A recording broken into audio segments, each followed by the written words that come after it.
Hi, welcome. Welcome to my weekly live stream show, Co-Design Work with Wonder. I'm June Baya, CEO of BayhaGroup, and I'm here to share with you what we do at BayhaGroup. So the last few months, and actually last year, we were running a summer internship program. It's virtual, working from home, that we've called Work Wonder. And currently we have 13 co-designer interns with us.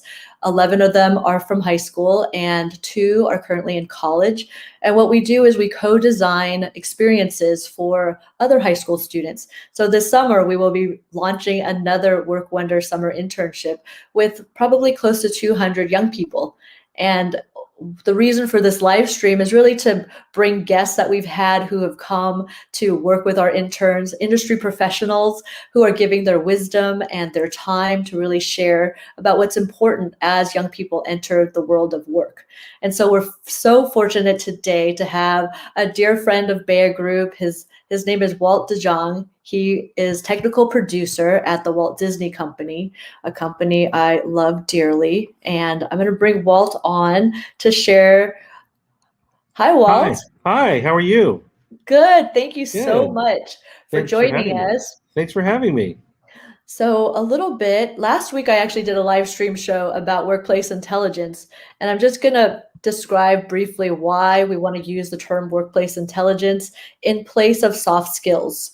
So, workplace intelligence for us is a cousin of emotional intelligence. So, EQ, what we're calling WQ for workplace intelligence, what we're working with interns to do is to really emphasize excellence in the workplace.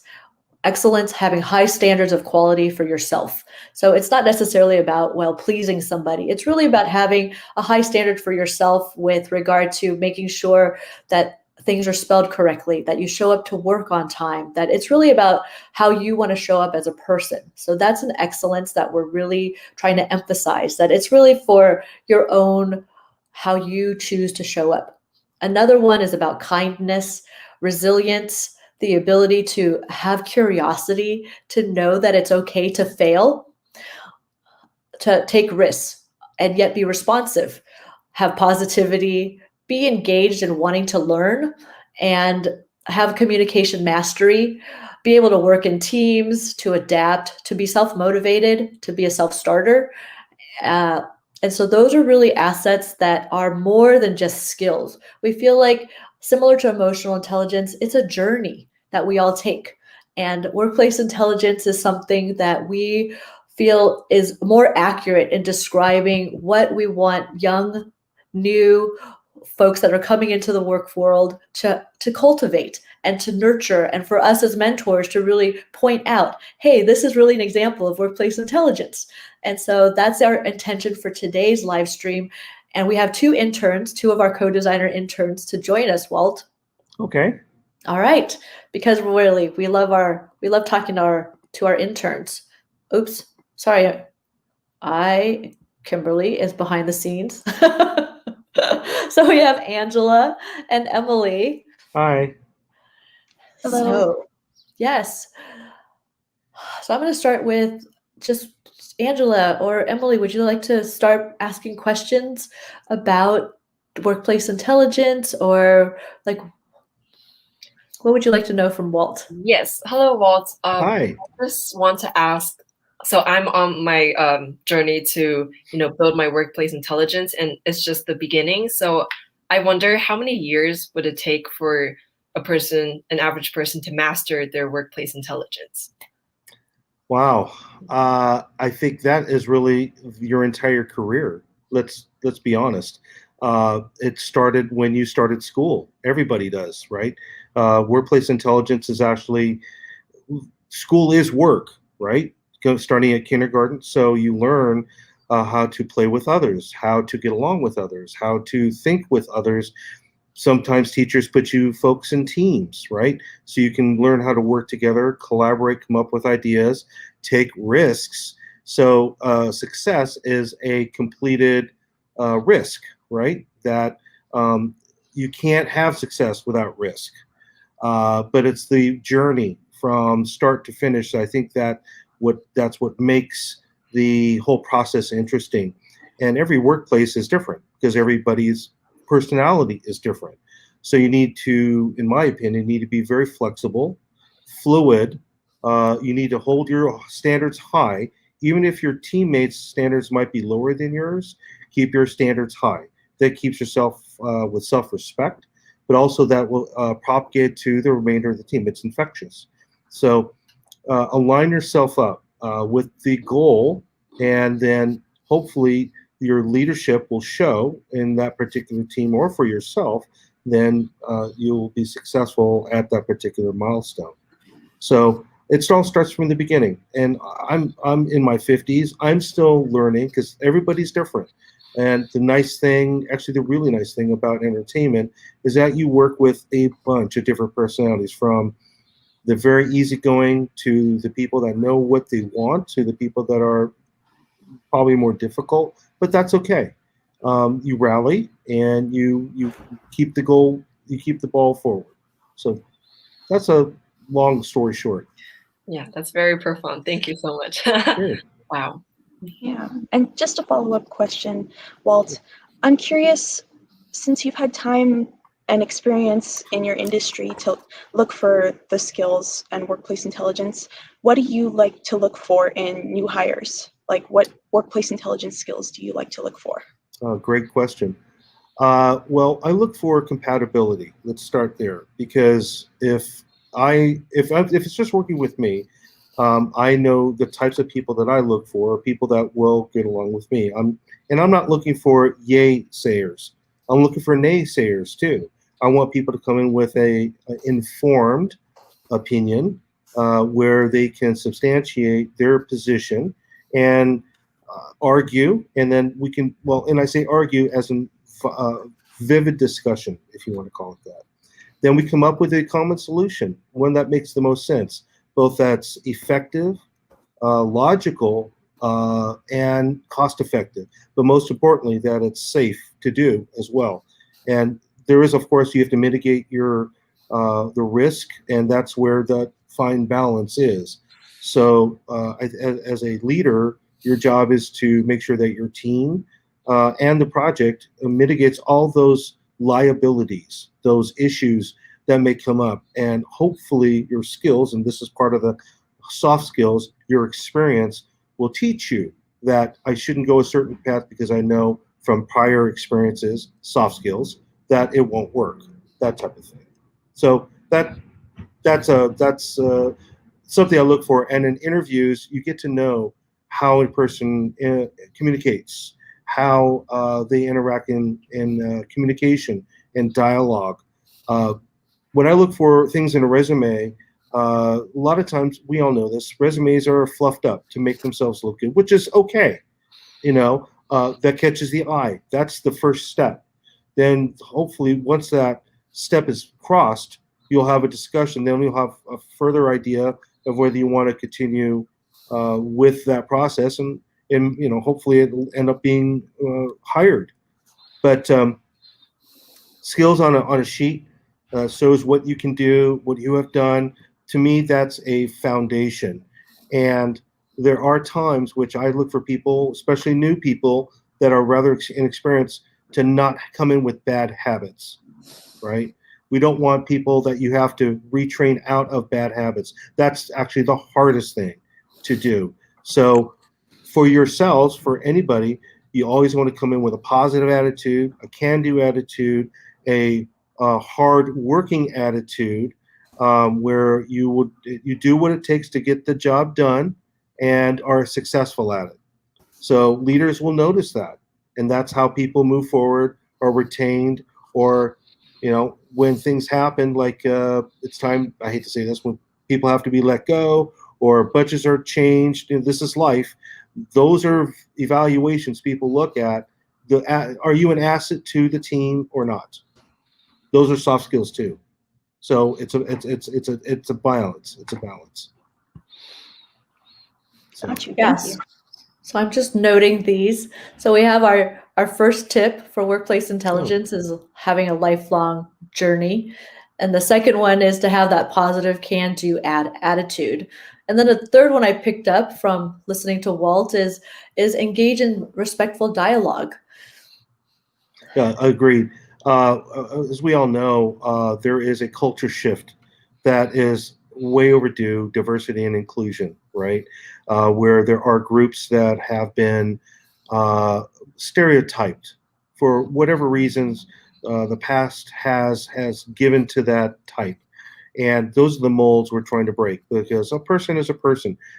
It's irrelevant of the gender, of the age, of the makeup of the individual. What does this person have that would be a positive influence, a positive contributor to the overall project? And that's what the bottom line is. Because once that happens, then it opens up a world of possibilities, things that you, even a person with experience, may not think of. Nobody knows everything, right? So that's why there are teams. That's why people need to be able to work well, talk to each other. Communication's a big, big, big thing, and not to hide ideas. Bring it, be strong enough to come forward.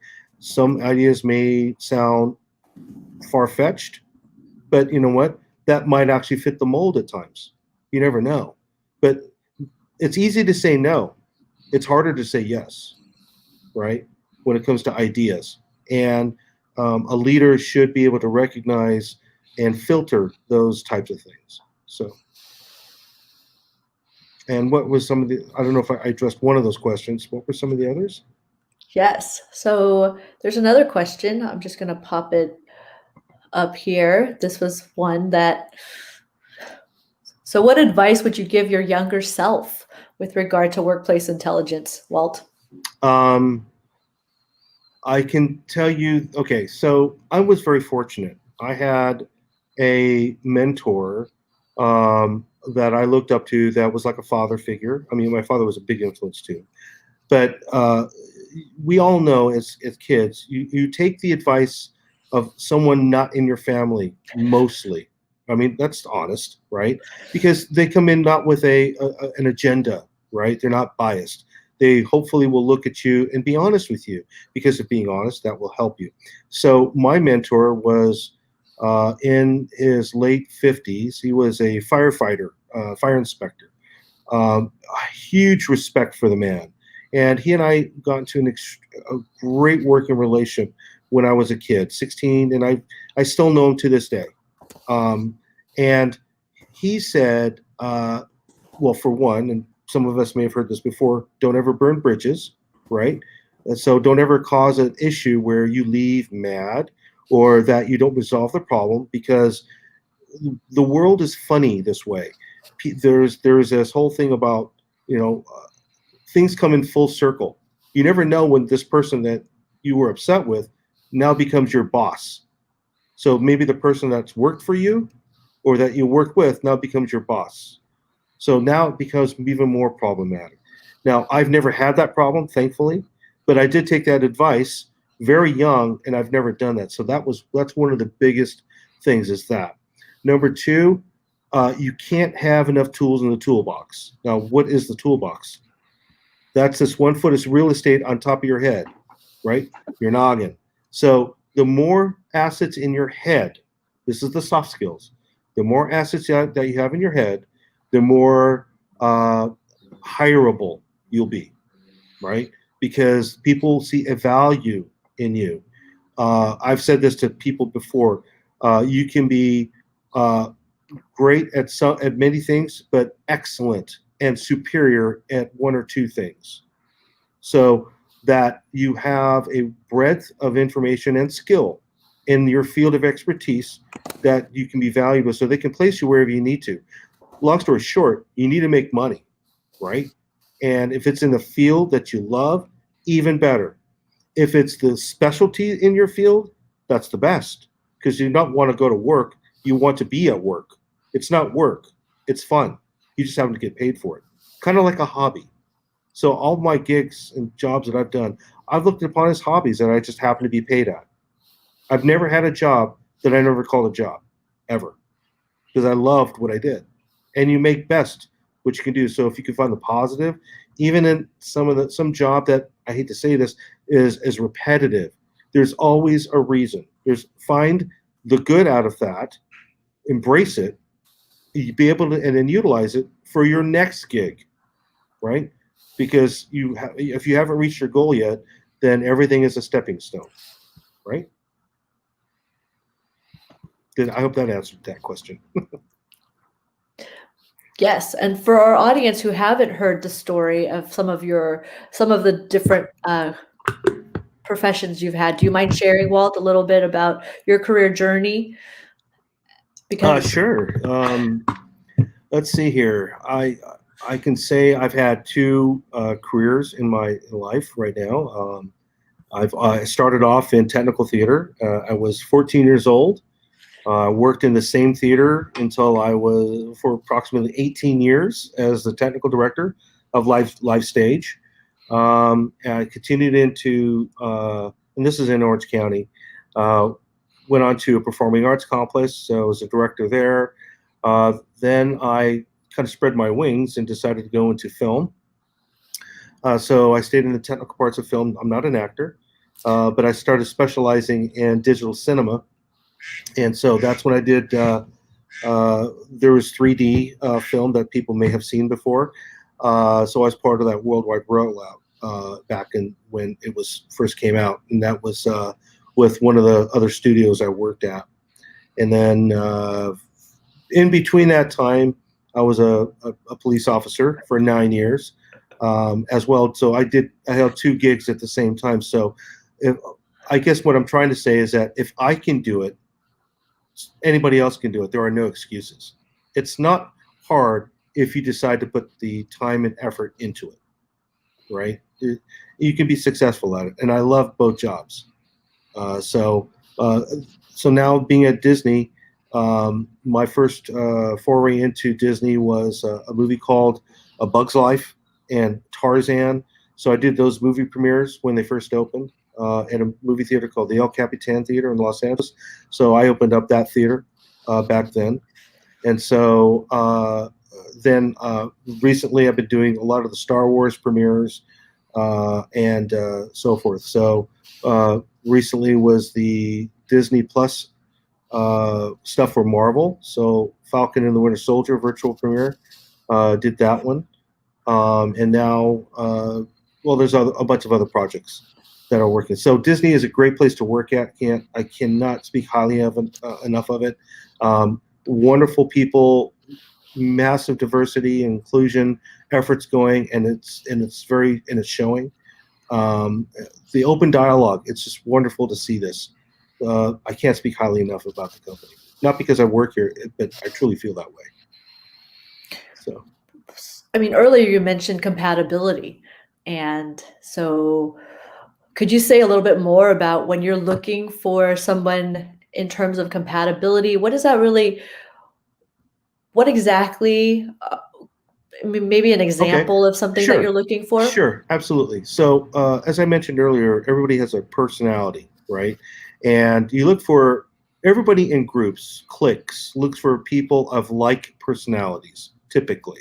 You're not looking for a cookie cutter, but you're looking for people that you can naturally propagate to and talk to and be comfortable around and so forth. So that kind of compatibility. So if you have a person on your team that is absolutely not in alignment with your goals, your values, your standards, your ethics, work ethics, then they're not going to be a good fit.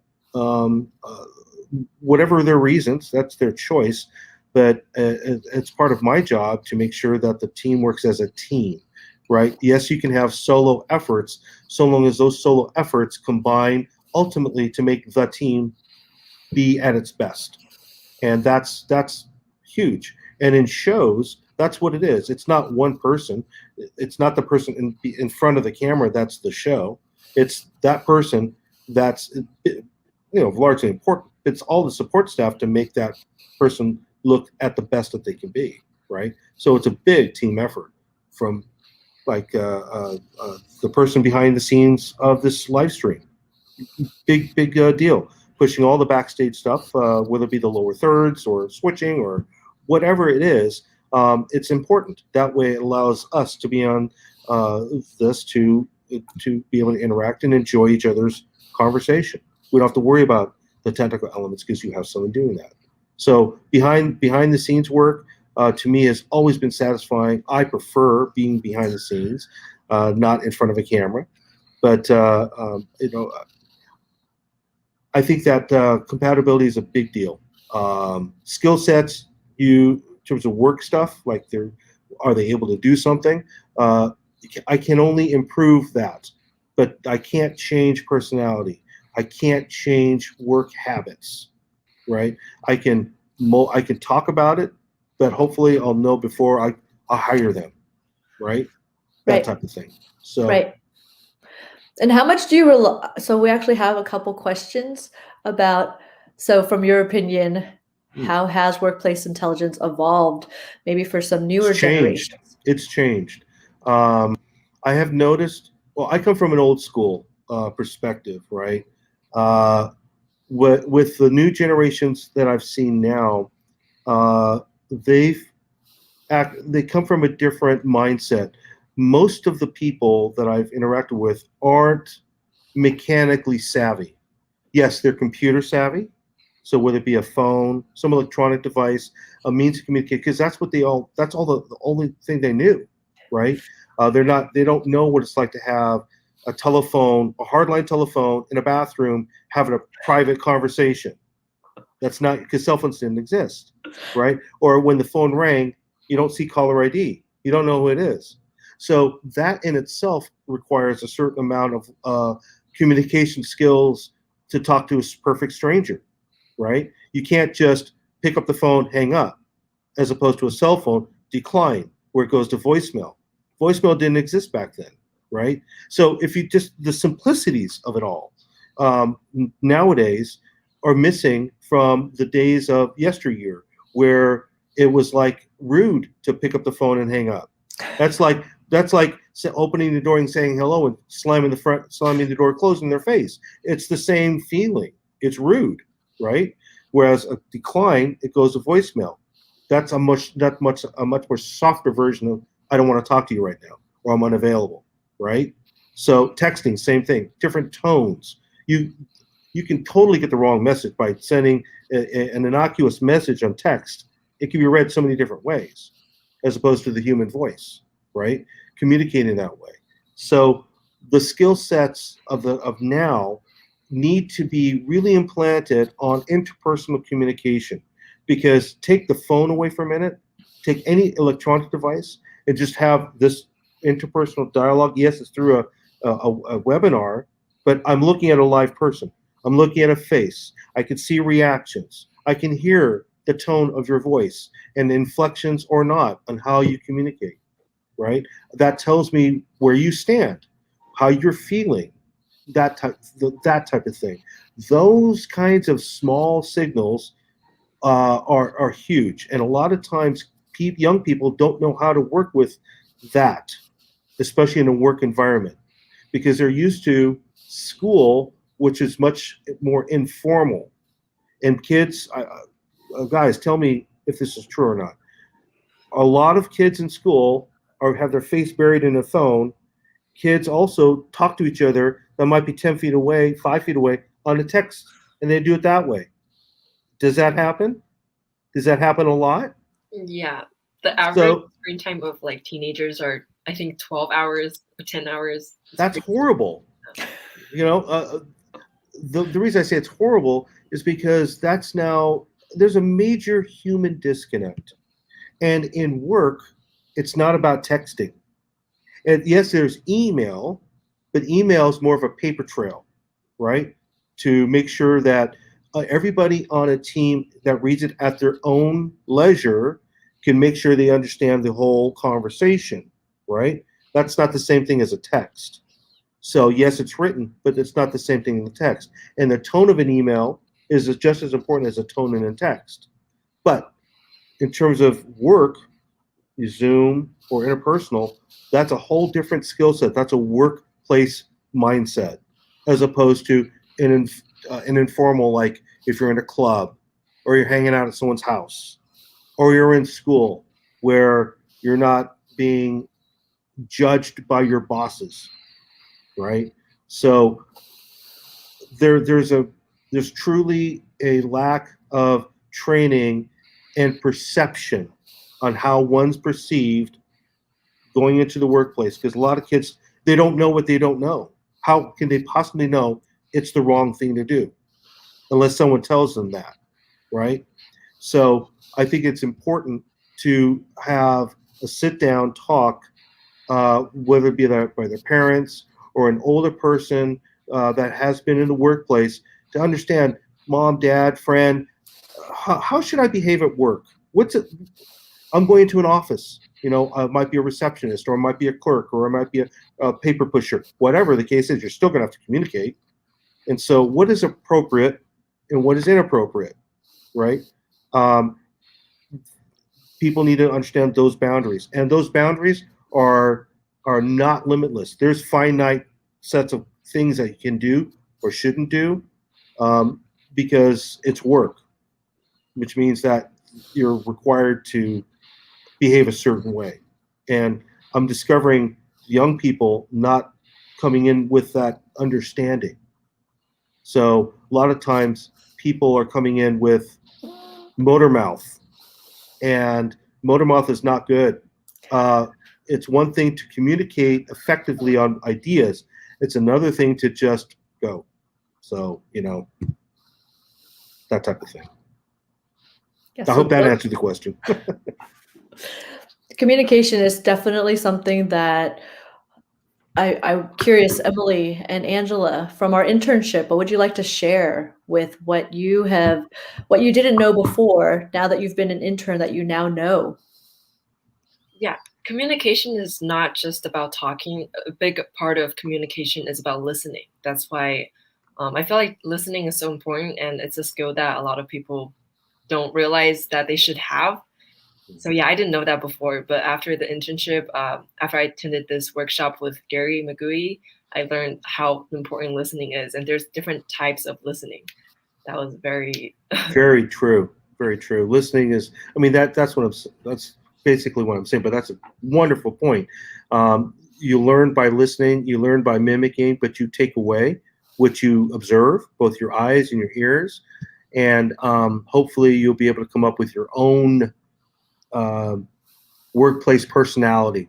That's probably the best way I can describe it, so that people will see you in a certain light, the way you want to be seen, not what the stereotype could possibly place into you, right?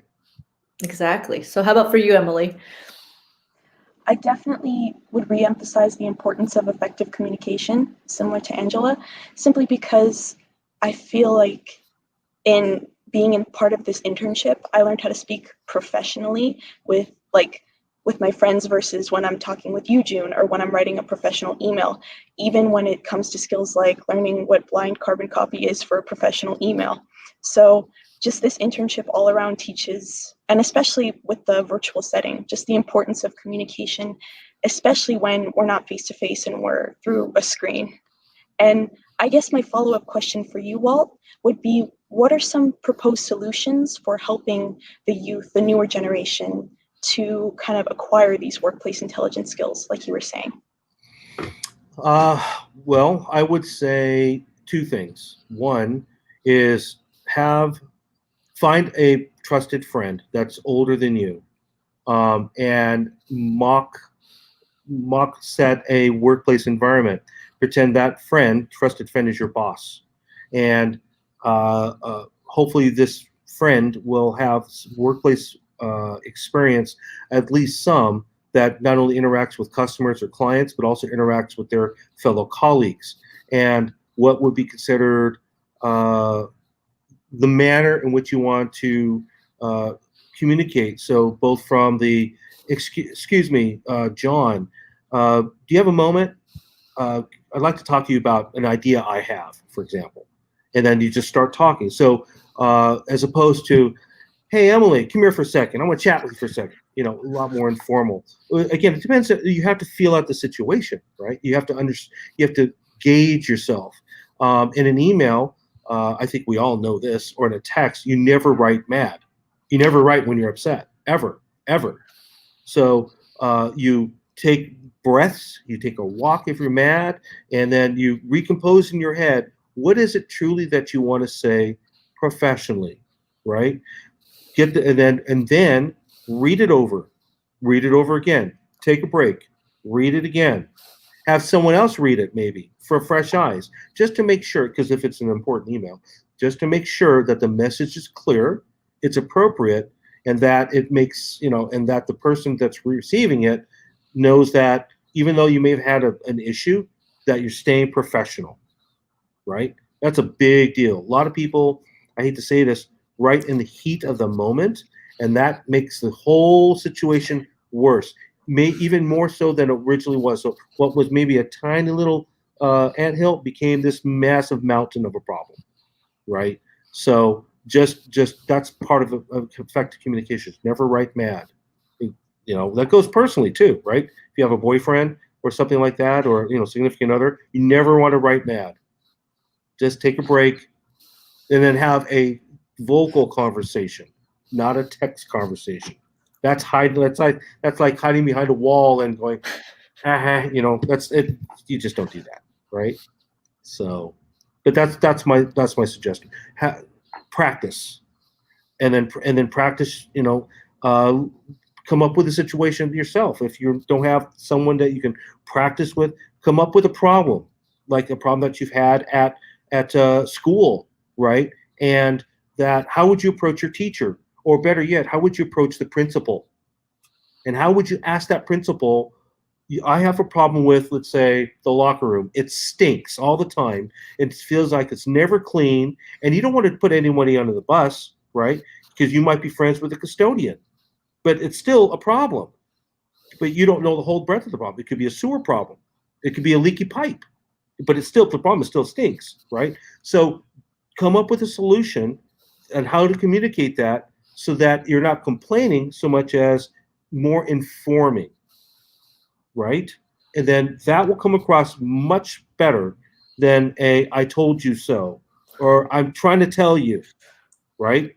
There's different levels of scalability and escalation. Always start low. Always start low. Because it's what's that phrase, June? It's easier to track honey with bees, or bunny right. I can't remember what. Yes. You sweeten the pot to make sure that it's perceived well and that it tastes good, for lack of better, right? The conversation is good. So exactly. Yes. Well, so we're at the end of our time, and wanted to just thank you, Walt, for joining us today. Sure, no problem. Thanks, Angela and Emily, Thank you for joining us. And so next week, I'm going to be back with grant getting. So I'll be back with Kelly Cooper. We're going to talk about what happens once you actually get the grant. So stay tuned for next week, Thursday at 3 p.m. And so we are live on Facebook, on LinkedIn, on YouTube. Please subscribe. We would love to have more subscribers on our BayhaGroup channel on these various platforms. So today, thank you, Walt, again for being with us and talking about workplace intelligence. And so we will definitely be seeing all of you again soon. Thank you. Have a good day. Bye, everybody. Have a great day. Stay safe.